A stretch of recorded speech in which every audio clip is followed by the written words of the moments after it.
Welcome back to the Quantum Guide Show. Today in episode 183, I'm very happy to bring on my first-time guest, Adam Gell.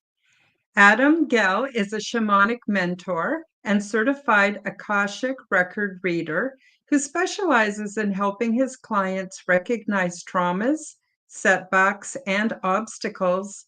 And through various healing modalities, he assists them to better understand a path to a more fulfilling and balanced life. Having overcome life-altering losses and physical traumas himself, he has traveled the path of learning to go inward and develop adaptability and resiliency so he could step up to serve others. Adam had the willingness to become a blended version of all his parts, including the masculine and the feminine, developing his intuition and his ability to heal and to become his gift to the world.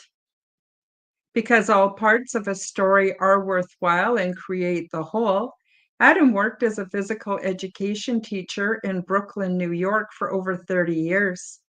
He was also a Division I baseball player and an adjunct professor of health and nutrition. The production of his film, Forgotten, brought a deep level of ancestral healing and understanding of how Adam relates to his present, past, and future. Forgotten, played throughout the film festival circuit in 2018, garnishing great reviews and professional accolades. You can watch it on YouTube, and the link is below in the description. Adam also hosts Conversations with Adam Gell and Inspiring Minds, where he interviews amazing healers and transformers throughout the world every week. He is a professional photographer, writer, and world traveler. Adam finds joy in his family, his work, and his mission to assist people on their own journeys toward self-discovery and fulfillment. All of the links are below in the description box. Today in episode 183, we will discuss the subject of Adam's documentary and path to healing. Thank you for subscribing. Leave me a comment and please do smash that like button. And so without further ado, Adam, welcome to the Quantum Guide Show. How are you doing today? Thank you very much for having me, Karen. It's a pleasure to be here. Oh, my pleasure, my pleasure. I am so excited to talk about your documentary. Now, a lot of people make documentaries, but I got to tell you, yours really touched my heart. In fact, I had Kleenex crying through the whole documentary because it was so real and so insightful, and it brought up so many things from me. So, I just want to give you a couple minutes maybe to talk about your documentary, anything you want people to know, and then I want to get into why I wanted to feature it on the show today. Well, in terms of the documentary itself, it was a long undertaking, not in terms of the film itself, the relationship that I shared with my grandmother. And as we know, we go through different aspects of our lives where we experience different traumas and setbacks. And sometimes many people deal with those setbacks alone, and others have the fortunate opportunity to have someone in their lives, a relative, a person close by, a guardian, whatever it may be, that can share or give them the unconditional love that they would never normally not receive from others. And for me, growing up in Brooklyn, it was an interesting background in terms of how I grew up, playing different sports amongst different types of different kids. And for me, it was in my house, I grew up with parents who aren't involved, so to speak. And I guess, as they say, we come into the world and we learn a specific lesson. We choose our parents. And I guess I chose my parents in terms of giving me the friction or the resistance I needed in order to go forward and move forward in my life, or at least have this connection with my grandmother. So living a few blocks away, I would go to my grandmother's house and just, see her history. And as a 7-year-old, not knowing where the pictures were from, who the people were, and the people look different, it was a clash of cultures for me living in America and seeing these people who lived in Russia. And yeah, one thing just led to another of me opening up and trying to find the person in the photo she initially showed me, which was my biological father. And she was pushing this agenda forward, even through my father when they were in the displaced camps in Europe after World War II. But he wanted no part of it because it was confusing to him. He was traumatized enough. What's interesting is that as a child growing up until my teenage years, college years, I was trying to forge a relationship with him, but everything seemed to not work in its favor until I did this film, where it kind of opened up different channels of connection from our ancestral lineage. Mm-hmm. Yeah, and just the path itself of traveling and seeking and keeping the memories alive. In other words, as human beings, we suffer the slings and arrows in our lives, and then how will we be remembered? Who will remember us? What do we have to do to be remembered? Because after all, we're on an inner journey, a soul's path, but we also interact with the external environment around us and our children and relatives. And of course, we want recognition and we want to be remembered. So for me, going through a divorce and not having contact with my children brought me to the realization that there are people who never have a relationship with their siblings or their children, and then nobody knows anything. And so when I looked at my grandfather's photo as a 7-year-old, and my grandmother turned her back to me and didn't tell me who it was specifically, but I wanted to know who it was, that stored in the back of my mind. And she planted a seed to me to, 40 years later, go on a journey to find this person. And I did. And it was Wonderful. yeah. So the thing that really, well, two things that really struck me while watching your documentary. One was, thank God your grandmother kept a diary or a journal, and the way she expressed herself was, I'm going to cry just talking about it, was so beautiful and so true and so unapologetic, just raw, but absolutely what she was going through.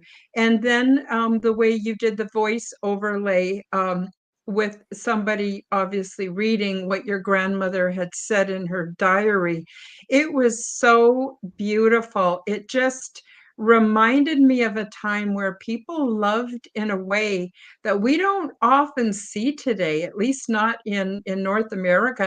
I live in Canada, you live in the United States. Our cultures are quite similar. And we don't see that kind of love and dedication that's deep to the core, the way we saw your grandmother and her experiences losing her husband during the war and her life as it spiraled on after that. And it was just so beautiful. It was so touching. I mean, you can watch documentaries all the time, and they kind of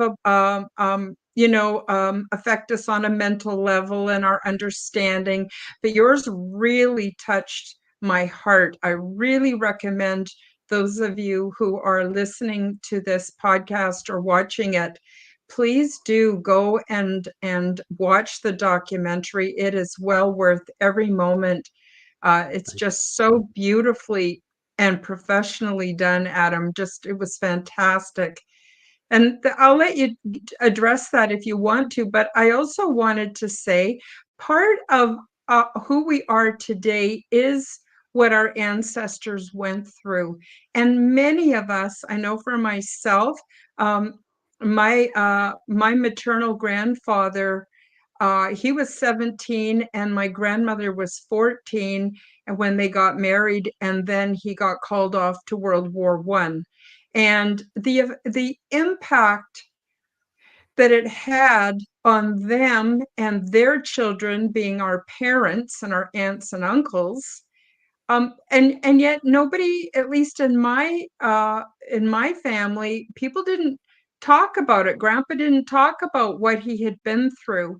And my uncles who were away in World War II didn't talk about what they went through, but the trauma was still there.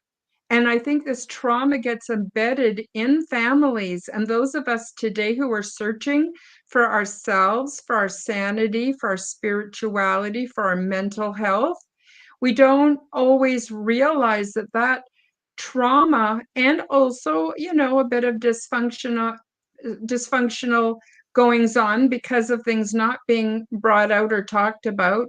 And I'm not saying they were right or wrong. I'm just saying that's sort of how it was, and how that has a carryover to us and perhaps adds to our deep sense of loneliness and problems that we're having today. But it's not often talked about how what our grandparents, great grandparents, uncles, aunts, parents went through has a direct effect on us mentally and spiritually and emotionally.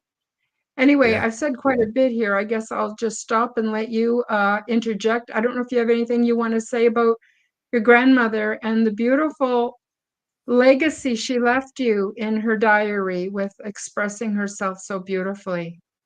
Yeah, well, just on a point you touched a little bit before that is in terms of the traumas that are passed down and the things that are unseen that we don't know what we're feeling at a specific time in our life, and many of the issues we feel are not ours, and many of them belong to the unresolved issues from past generations. From my perspective, growing up in my house, as I unraveled the story from my father and experiencing and seeing his traumas and voicing exactly the things he experienced, I then got to see the way he treated me as a child, and I could line up the exact behaviors that he received from his father or what he experienced Mhm. to what I experienced as a child, whether it be the way I was treated by my sister and the sibling relationship between my sister and I, and the streets, friends, and how my father did certain things that then mirrored the way he's treated as a stepson to his non-biological father. And so in Mhm. some aspects, my father treated me as the non-biological son the way he was treated, and treated my sister as the way he wanted to be treated. And so there was Mhm. a big discrepancy in my house of not understanding this, but knowing through my intuition that it wasn't me. It had to be something he experienced that he didn't share. So throughout my life, I'd question him. I'd say, "Oh, could you tell me about what it was like to be in Europe or in the DP camps, or and what it was like leaving Russia and traveling by train and sneaking out, when the soldiers were in the middle of the night." And he had certain memories. He had 2 or 3 memories, and he was 11 years old, and that's about it. And so I didn't understand at the time what trauma he experienced, because my own relationship in the house superseded anything from his past, but it was still lurking under the surface. And even if I Mhm. was struggling, I was still looking to pull up those roots and try to find uh, what was happening, and then the story. And to the second part, as you speak about my grandmother was a very sentimental, sensitive individual who appeared tough on the outside to shield her sensitivity. And the rest of the family used that as a way of distancing themselves from true unconditional love, it was a firmness, but with boundaries, and it was just love that was unconditional for me. And it actually irritated my parents because they didn't know how to do what she was doing, and they didn't see that they didn't create this relationship. So my grandmother and I, in terms of finding the diaries themselves, um, for me, they weren't exposed. They weren't given to me. I found them at the very bottom of her photo albums when she passed away.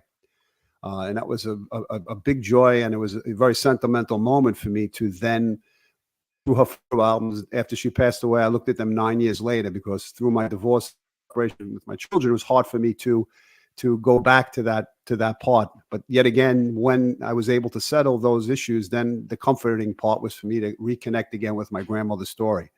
So 9 years after she passed away, I went in my mother's basement, found the photo albums that she showed me as a child. And then after I looked at those, I found underneath in plastic bags were diaries in different years where she was, where she was residing. And then they weren't in a native language. They were from Harkomi language, which is an indigenous language in the Russian Republic, the far north. And so when I showed them to coworkers who spoke Russian, they said, "This is not Russian. I can't translate this." And I said, "What do you mean?" And then I remembered she spoke a Komi language, which had used the Cyrillic letters, but different meanings and different words. And so I had to basically take the diaries themselves. And what I did was I went through her letters that she saved from the 1950s all the way up to 2000. She had 60 years. She had some 50 years of letters from her family. And I picked the most recent letter that she received in 2000 before she passed away. And this was 2009. And I wrote a letter on the computer, translated it. I sent it off. And it happened to be her niece, who was in her 80s, who still spoke the Komi language. And so I wrote her if she would be willing to, translate the diaries, into Russian. And then I'd have them translated into English. Mm-hmm. And so this is what happened. And so I received them, and I couldn't believe the words and the creativity that she expressed herself in is exactly how you said it. There was a deep sense of passion and a deep sense of love that she shared, but also a deep sense of tragedy that she experienced. And these diaries wound up going from Russia when she was 18 years old all the way till she came to Brooklyn in 1953, when she was still married to her present, my non-biological grandfather, and still writing, I wonder where your body is. I wonder if I can collect all my tears, a river would flow to you. And when I read that, I said, I have to find him. And that was the impetus was the love my grandmother gave me. And I felt she planted a seed in me, and I knew subconsciously she wanted me to find him. Because everything pointed in that direction, the photos, the diaries, just the whole journey itself was an awakening towards a person that I felt was like in my energy field, helping me heal my grandfather, the person I found. I could feel his presence in terms of working with my healing work and calling upon him and adding him as an ancestor or as a healing guide for me. It was an incredible journey for me to show also my children that I connected with somebody that wasn't alive, but I brought him to life. And then we don't have, we really die when we're forgotten, when our memory is no longer kept alive. And that's the tragedy. And so when we don't look at people's photos and we don't know the name of who the people in the photo album are, or we don't know what they did for a living. And then you get a lot of people who I've asked in my family, who's that? I don't know. I don't know. And to me, that's a tragedy, because that could be one of us in the photo. And we were begging and calling out somebody to please recognize that what we went through wasn't for naught. And not that everybody suffers, but we have our ups and downs, obviously. And it's important to remember. It's important to remember and to dedicate some of our time, I think, and I guess prayer to our ancestors, to remembering them. For what they did to bring us to this present moment, even if it wasn't the greatest. I also believe they live through us. Their genetics, our genetics, are parts of their genetics, and they actually live through us. And I think it's a really important connection. It was also really touching to see, the honesty of your father on camera. It was really beautiful to see, and his confusion, because he couldn't understand how his mother loved his birth father, even though she had remarried, and his stepfather, who, I'm from a step-parent family too, so your stepfather sort of becomes your father when your father's not around anymore, right? And it was confusing to him, and it was confusing to him his lack of connection, with the stepfather. And then that carried down to you. But now, because you went back and reconnected with your grandfather, and you helped show your father a new perspective, and to see him basically, this is just so emotional, break down to tears as he realized, understood his mother in a new way, understood his birth father in a new way, understood his stepfather in a new way, and then that opened up the field to have a new relationship with you. And what a beautiful gift you gave to your family and yourself, to Yeah. do all that. And that was not easy work for any of you. So it was very inspirational. And again, we don't always realize that some of the challenges that we're going through in our lives here and now were the seeds were planted in our grandparents. So, for instance, my grandfather, he was in World War One, and he participated in World War Two, but he didn't leave Canada. He worked here in the military here. My uncles who went over, what they experienced while they were in the war arena. No one talked about it, but when they came back, they were all changed, and it put terrific strains on their family. My Uncle Joe, who was shot in the stomach, ended up developing stomach cancer and dying of stomach cancer. You know, it was just so much was not talked about. And it was almost like, well, the war's over. I was born only less than, well, I was born 1956. So I was like around, I guess, 11 years after World War II ended, which is not that long, really. And my mom, she threw herself into the fantasy that was then given to people. So not only was there the intergenerational trauma that was not talked about, and so it didn't get processed. Then there was, at least in Canada, I think it was very much like that in the United States, where they introduced a whole new culture to the citizens. Like, I'll give you an example. A lot of the women were in the workforce while the men were away at war.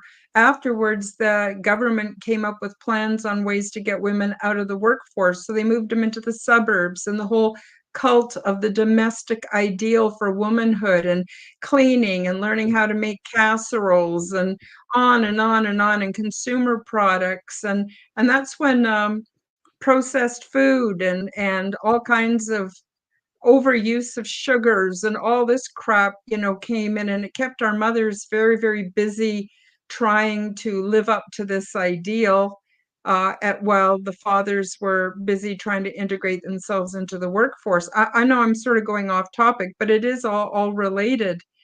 And my mother was very heavily influenced by Hollywood and all the movies that came out during the war. That she was like around 10 years old during the war. And, her brothers and sisters took her to the movies, and she got her head filled with all kinds of ideas that have nothing to do with being human, or especially being fully human. I'm sure you know what I'm talking about, Adam. And so all of this set the stage for those of us today to have all kinds of disconnects and disconnections and dysfunctional ways of dealing with things. And so it takes a great deal of courage and energy to get back on track and to recognize. And so I think that the trauma of, like, my grandfather, World War One, my uncles, World War Two, that also is sort of somehow infused into family cultures and into ways of being, that if it doesn't get addressed and looked at, it just sort of festers underneath everything else. I don't know. Do you think I'm on track, or what have you got to say, Adam? I didn't mean to talk for this No, long. I I was trying no, to I make my agree with you. Yeah, I think that things are passed down without being that when things are not validated or looked into. I think they become suppressed, and I think they pass it on to the next generation to deal with. And in my case, both my parents were perfect for each other because they were looking to have a support system within themselves to protect themselves from dealing with any truth or reality. Mhm. And here I came along and asked questions, and I was curious about what they experienced, and they didn't really want to shed any light on it. But for me, it was important that I did that, and it brought me, as you know, as we've said, in terms of the documentary, but more so my life itself. It's brought me the desire to reveal and to shine the light on things that are hidden, Mhm. and that's an important part for me. in terms of figuring things out and exposing things that, you know, would be my children, you know, when we live amongst people who deny things, it creates a greater stress sometimes than when the truth is revealed. You know, holding back a dam of water is a lot more work than to just let the water flow through. And for me, it was important that I not only did the film, but that I have relationships with people where I ask them, because I asked myself to shine a light on myself, to have them do the same thing. And when that happens, it brings me a greater sense of satisfaction. It may create some stress or tension, but it helps me, and I think it helps them in the long run. Yeah.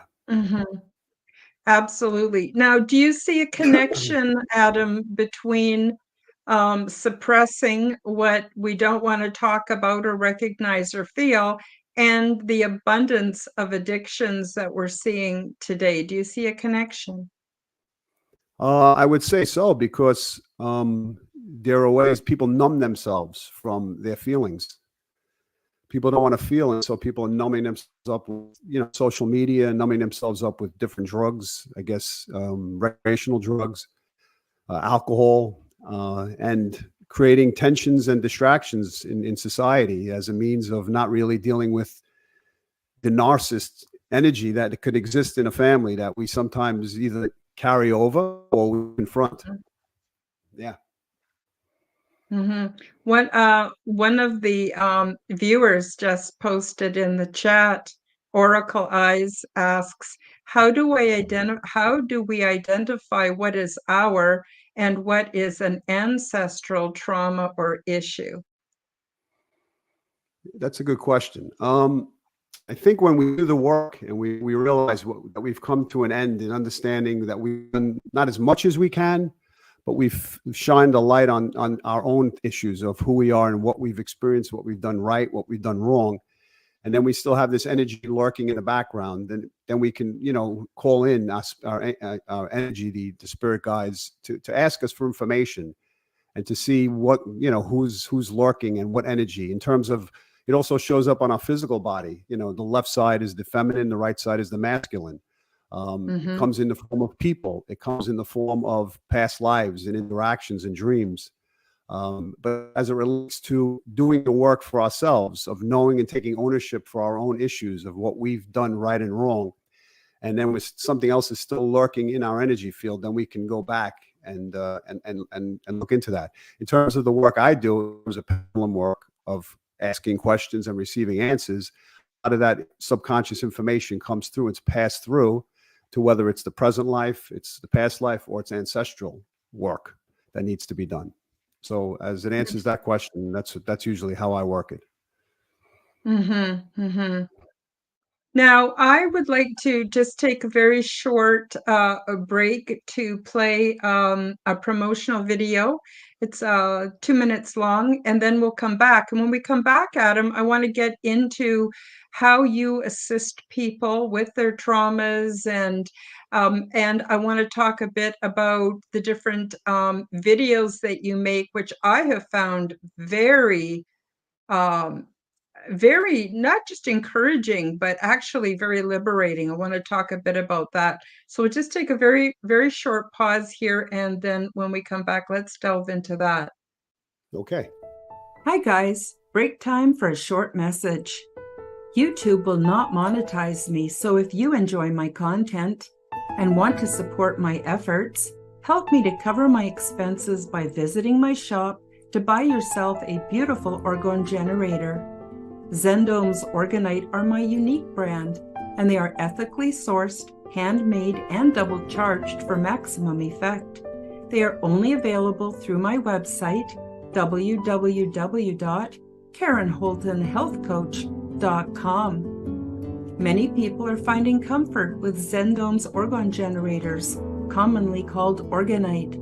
They are a simple compound which balance ambient energy by converting negative energy and EMF into positive healing energy with many easily confirmed health benefits. They are a simple compound with alchemic and energetic properties. These devices function as self-driven, continuously operating, highly efficient, negative to positive energy transmutation factories. They help diminish the harmful effects of electromagnetic frequency radiation by attracting and converting negative energies, retuning them into new and more healthful sound and light wave patterns. And they help to purify the atmosphere and accelerate plant growth. They also help stimulate positive mood and are a natural remedy for poor sleep patterns. When orgonite is within range of any corded or wireless electronic device, it will efficiently and continuously transform that energy into orgone as it is being transmitted. This essentially creates orgone energy transmitters out of any and all emitters of harmful negative energy. You can use these devices for focusing the mind, healing, meditation, and for spiritual growth. Zendome's orgonite are my unique brand of orgone generators, and they are only available through my website. Don't be fooled by imitations. Check out my website to see my latest selection at www.KarenHoltonHealthCoach.com. That's KarenHolton healthcoach.com. Check them out today. Now, let's get back to the show. And we're back. So, Okay.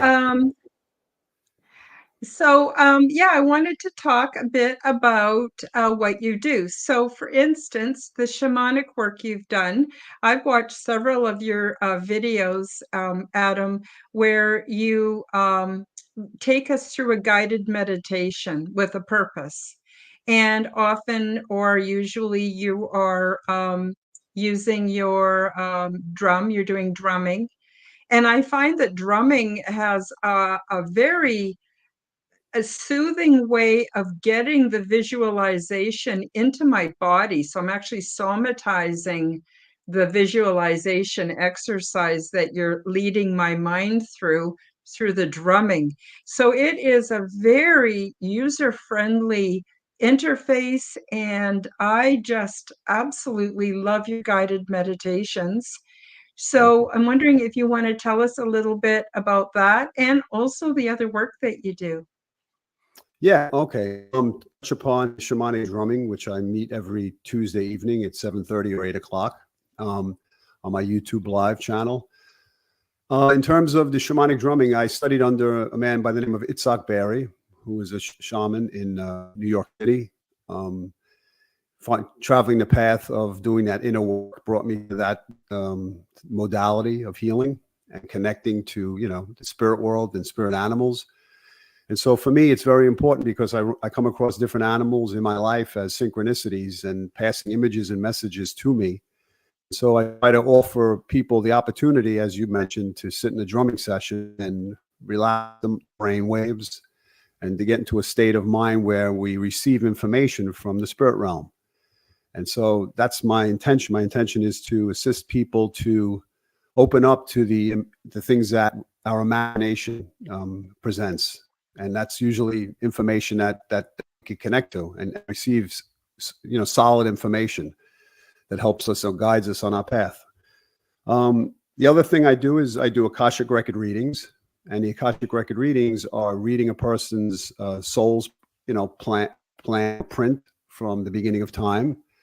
And usually whatever information is relevant based upon the questions a client asks, in terms of a higher frequency, will usually reveal information that helps a person evolve, look back in their past lives, present life, or their future possibilities. And connecting to the Akashic records is receiving information from the astral plane, from the fifth dimension. And in terms of our actions in life, the things we've done in our life are all reverberate to this energy field. And through a specific prayer, I read the person's records and I get information that I retrieve holographically, auditory, and pass it on to a person. And so it usually helps a person see things clearer. It confirms many things people already know about themselves, but when the subconscious is brought to the conscious, it helps a person then, We're always distracting ourselves, looking for ways of not really meeting our unconscious mind, I think, as Carl Jung said. And so for me, that's what I do. I do that kind of work. I also do shamanic work in terms of Olympia, where I clear a person's energy field, clearing out the energy, different chakra systems, using an egg to clear off the energy, which absorbs the negative energy itself, rebalancing the chakra system and helping a person restore connection to their soul. And I also do soul prints. Soul prints is reading a person's fingerprints. Each one of us has a different set of fingerprints, but we all belong to a specific school. We belong to the school of love, peace, wisdom, or service. And based upon the road we travel and the adversities we face, those are actually the things that will shape us into the school we're supposed to be involved in and graduate from. And so when a person sends their fingerprints, I analyze the 10 fingerprints, and they're always related to a school, a lesson, and how a person can evolve and graduate, so to speak, from that school itself. And yeah, and for me, it's been very interesting in terms of the Akashic Records, because I started off getting a reading myself, which confirmed the past life that I had, and met people in this life who remember me from a past life, which is not uncommon for people who've traveled the work of doing soul work, and knowing a soul person once they're in their company, or feeling something that they have in common. But for me, it was interesting because off the subject of the work I do, I'll just elaborate on the Akashic Records itself for a second. As a phys ed teacher in my gym, I would look up at the ceiling of the gym and get panic attacks looking at the gym, at the vents.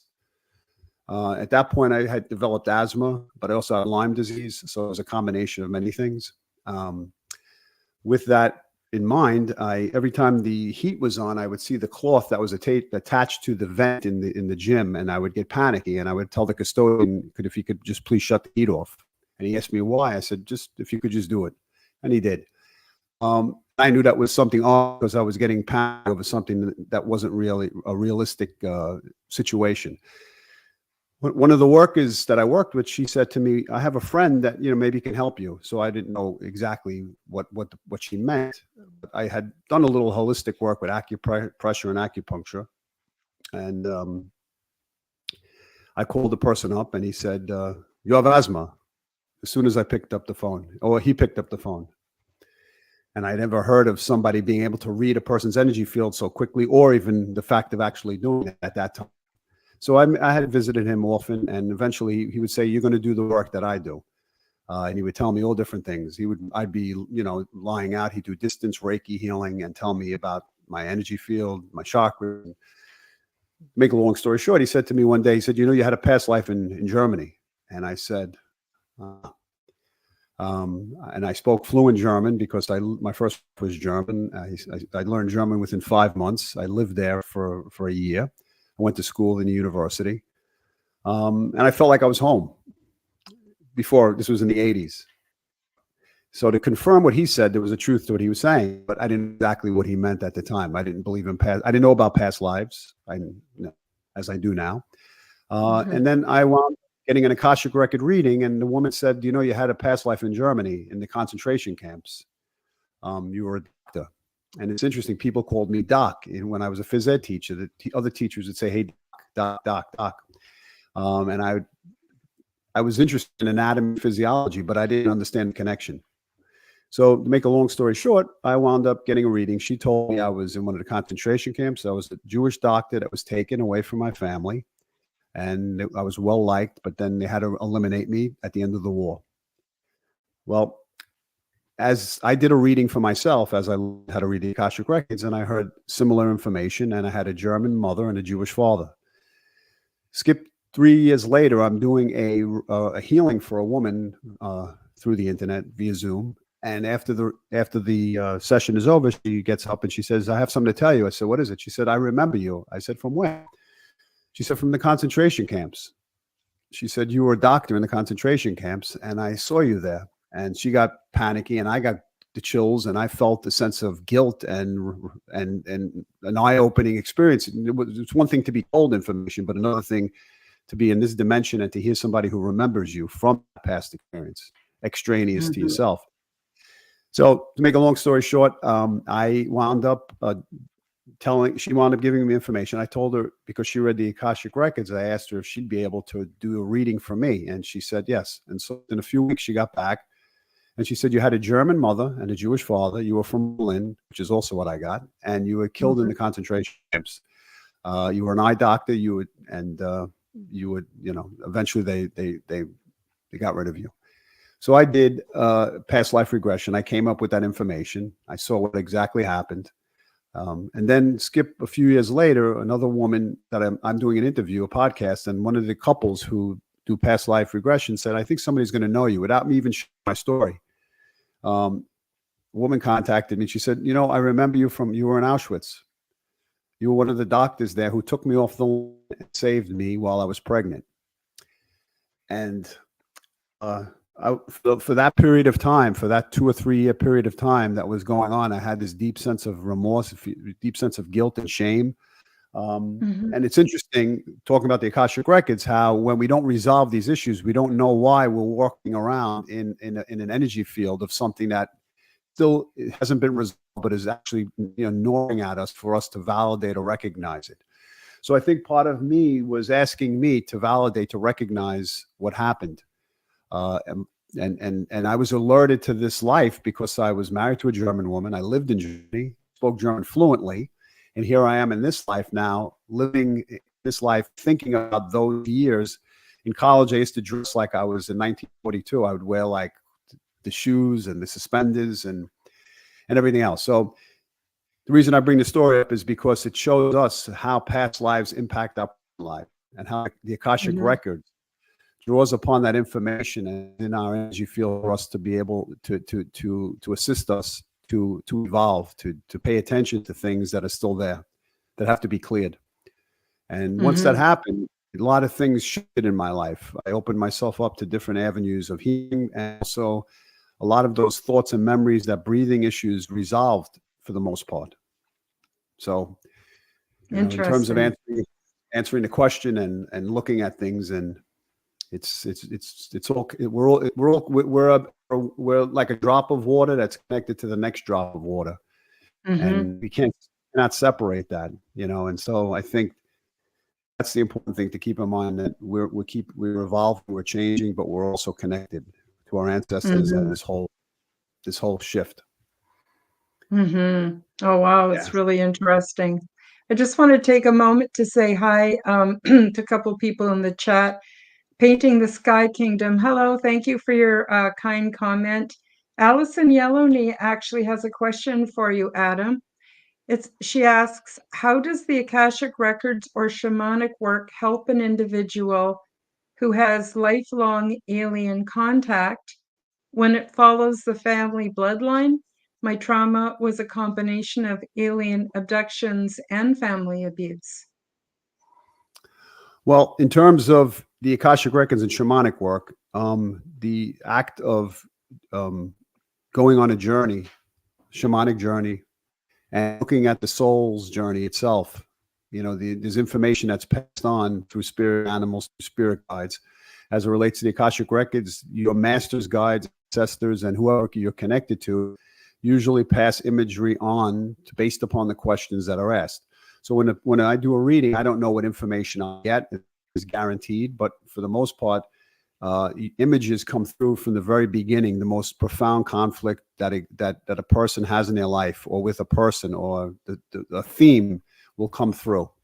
And then after those questions are answered, then after that imagery, then questions are answered. So once the Akashic Records are open, this kind of information comes through. I've had clients with similar questions to what you're asking, Allison, and yeah, it's been relevant, and it's been a very repetitive and common theme to get information on alien contact, ancestors, present relationships.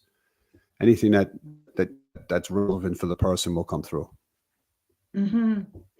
Now, Allison, also, I'm reading the comments because this is also going to go out on all the audio platforms, and people won't necessarily have access to the video. So Allison also says, is the shamanic work you're connected to in sorry, is the shamanic work you connected to indigenous culture or more like a universal healing standpoint? Well, I've learned the tradition from the Andean culture, and the teachers that I've worked with have worked in that particular area.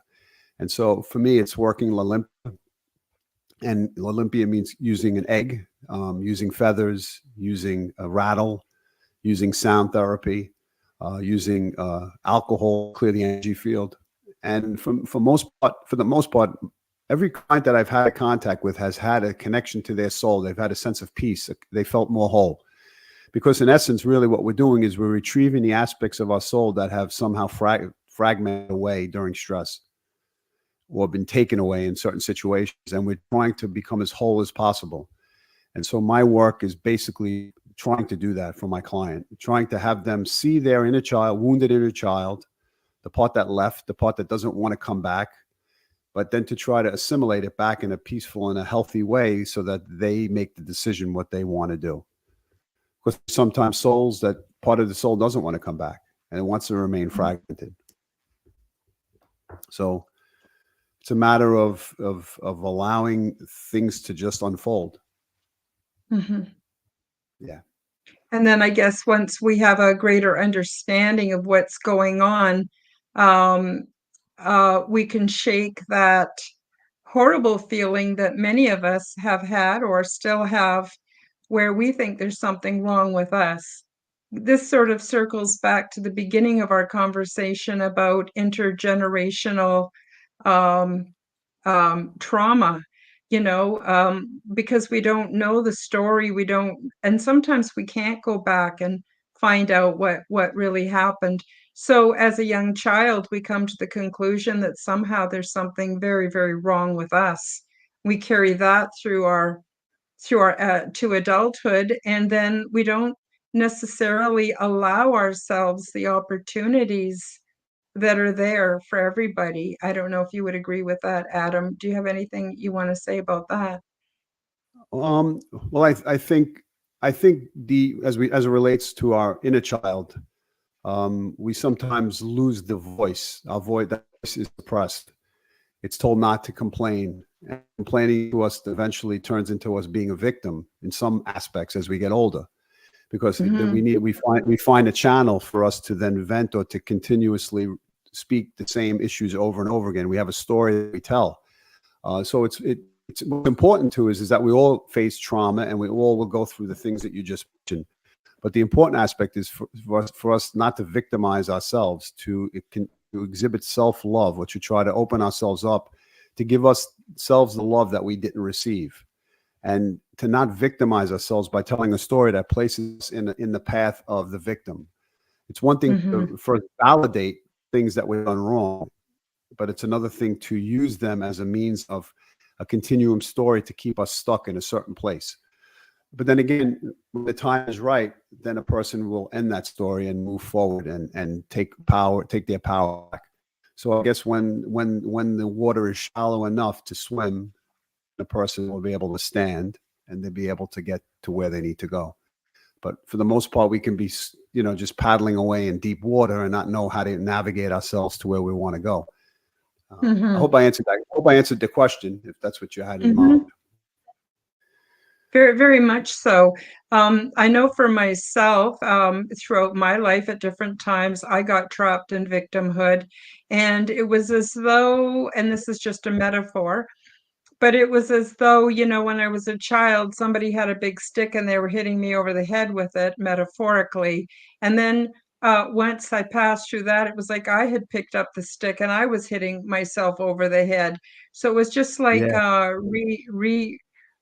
going through it over and over and over again, when really I think the point is to discover it and just go, wow, I don't want to do that to myself anymore, and having that conscious choice to move on, to have better outcomes in life. And I don't know if I talked to you about this before. I'm not going to get into it too much today and take up all the time, but I've also experimented. I don't know if I told you on your show, when I was on your show, Adam, but I've experimented with corrupting memories. So apparently, according to psychology, when we take out a memory, usually it's not a very good memory, and then we in inadvertently embellish it, add emotion to it, and then we put it away. And the next time we take it up, and it just kind of grows in its ugliness and in its traumatic effect. So I experimented with doing the opposite, where I actually corrupted a past memory, and it was completely made up, it was completely fabricated, and I inserted it in a time in my life where I actually needed a different type of interaction with my mother. So I created this false memory that made me happy. And I embellished it, and I knew it was not real, but I didn't care. It made me feel good, and it actually helped me to warm up towards my mom. And one day I went to see her, and I'll just tell you the nature of the memory, the false memory, was her and I having these very warm tea parties where she gave me a lot of eye contact and wanted to hear about how I was feeling and how my day went. It made me feel so good. Long story short, about 6 months later, after practicing this, I never told anybody about it. And I went to visit my mom, and she asked me if I remembered the tea parties we used to have. Somehow, I don't Wow. know if I had changed the past or whether she was picking up on my false memory. I have no idea how it happened, but it shocked the hell out of me and really showed me the potential and the power we have over our own healing. Absolutely. Absolutely. The power to manifest, the power to create a reality in time and space, restructuring the past and the present moment. You know, we can heal the past as well as the present with our thoughts. So in terms of what you did, you were dimensionally shifting that thought and that pattern to a time that created a new reality in the present moment. So interesting. So interesting. You know, Mm-hmm. you spoke about stories in terms of the victimhood. I guess it's the natural part to beat ourselves over the head, because who else, you know, when we're transitioning from blaming other people and then transitioning to becoming independent and saying, now it's my issue and now it's my fault. No, nobody else, I can't blame anybody. I'm too old to do that now. So then we start treating ourselves the way we were treated. And then we go on the journey of then transitioning ourselves, hopefully out of that position of then separating ourselves and then comforting and help and giving us the self-love that we need, you know, because yeah, it's an interesting path, an interesting journey. And the subjects that you're discussing to me is so relevant, as you know, and so important for me. Mm-hmm. There's so much more to life than than what we're um, told by the mainstream. But thank goodness it's easier to step outside of the box, and through social media and other avenues, books, and all kinds of ways that we can discover there's a lot of other people that are stepping outside of the paradigms too. And when we do that, oh my goodness, the potential we have to inspire each other. And in my opinion, this leads us to changing reality itself. As we change ourselves, we become the change that we want to see in our world. And I think that we're a mighty force, and an unstoppable force moving against an immovable object. But I think we're making progress, and I'm pretty excited actually about it. And I was very excited to find out about your work. And your work is so user friendly. There's nothing to be afraid of. It's just very gentle, very respectful, and I really encourage people to check you out and to go and follow the links below. We're quickly running out of time, Adam. So I'm just wondering, I want to give you back the platform just to share anything you want to share with the audience, the listeners and the viewers, and anything you want to tell us about what you're up to or what you've got planned, or and especially where people can find you. For those on audio, it's good for them to hear you actually say where they can find you, as well as have it in the description. So I'll just turn the floor back over to you. Okay.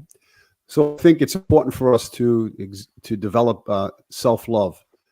I mentioned before, I think it's one of the key things for us to be able to mirror that to the external world. I think when we love ourselves, we're able to love the people around us. I think we, again, reflect that with what goes on in our internal world. And so much of what we see on the external world is a mirror of what is going on within ourselves.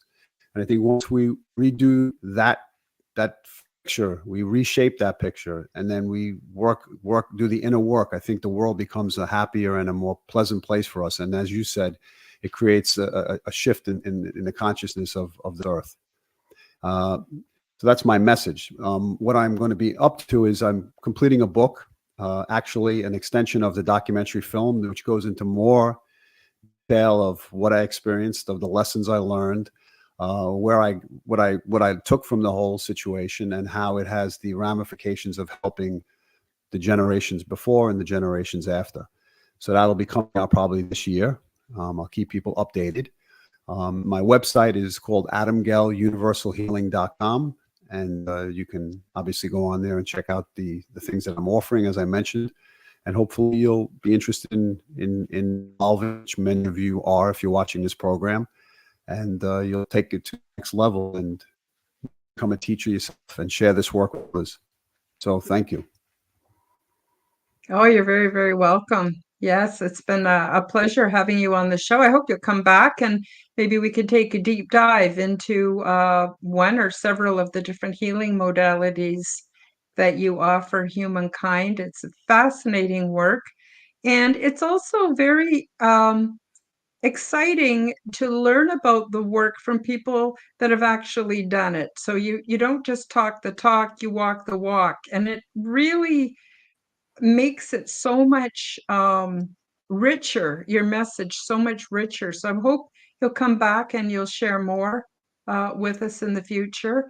And I wish you the very best. And I want to really emphasize the listeners and the viewers to watch your documentary. The link is below. It's a fantastic documentary. It's only an hour long.